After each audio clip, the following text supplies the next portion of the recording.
Welcome. Welcome to New Tool for Your Toolkit Tuesday, episode 2. This is an Instagram live series that I started doing last week because I just feel like we always need to be upgrading our toolkits, particularly now.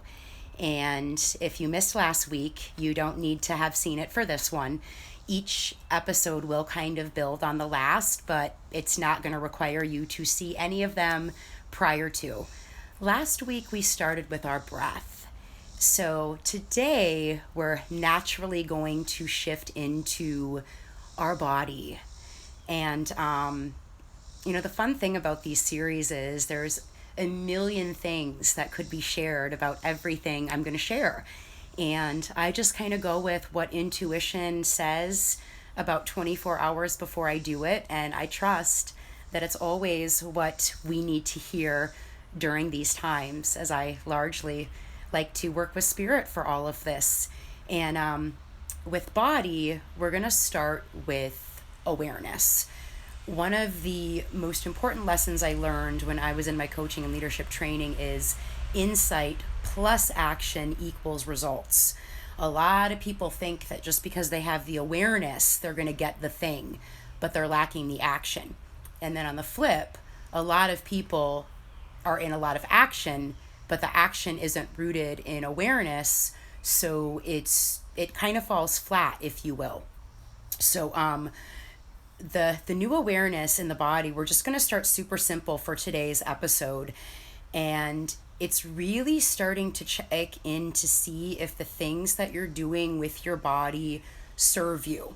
And like always, I give a lot of real-time examples because the beautiful thing about humans is we're just mirrors. I'm a mirror for you. You're a mirror for me, right? And so let me just kind of rewind to a time in my life before I had as much awareness. I'm a very high energy person. I ran, I lifted weights, I had a very energetic life. I didn't sleep that well.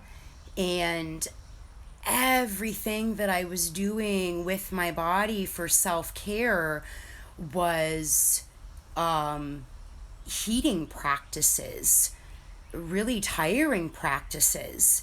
And they weren't serving me and I didn't know it. So when I got to my coaching and leadership training, we started talking about self-care and I was like, what are you guys going to teach me, right? And taught me a lot. I found out at that time that all the hot power yoga I was doing was really, really imbalancing me. And it was getting me too hot and too fiery. And so I was angry, I was aggressive, and my energy was just up, and ungrounded. And so now what I notice is I do a lot of slow and cooling practices in yoga. I walk instead of run and things like that.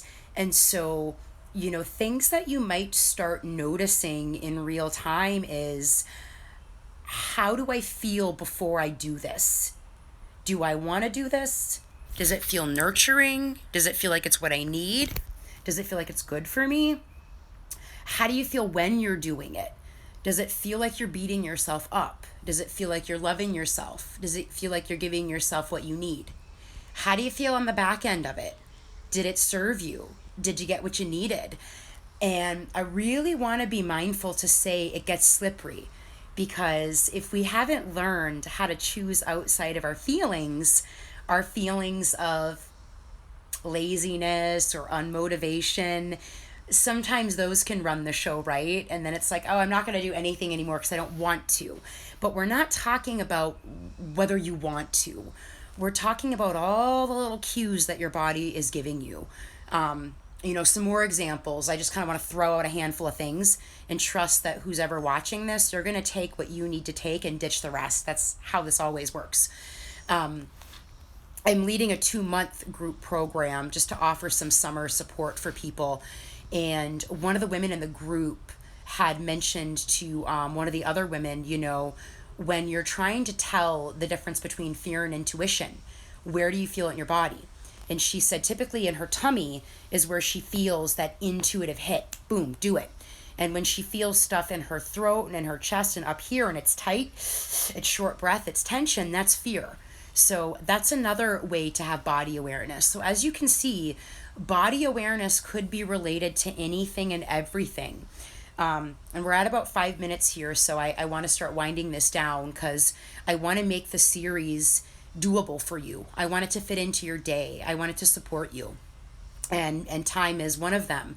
So again, today, just start with the awareness of your body, the choices you're making for it, how you feel before you do them, how you feel while you're doing it, how you feel when you're done doing it. And you can look through through these lenses for anything, for sex, for sleep, for food, for activities, for where your fear is, where your intuition is. Just start getting to know your body. We as a species really live up here, and we're very disconnected from the head down. And it creates so many detrimental issues for us, y'all. And we're seeing a lot of them come to play front and center right now. So just start bringing more awareness to your body, however that looks for you. If you want to share anything about how that's going, use this thread, use the space. If it's wins, challenges, whatever, this is a space to share. I see you, I hear you, and you're safe. Much love, everybody.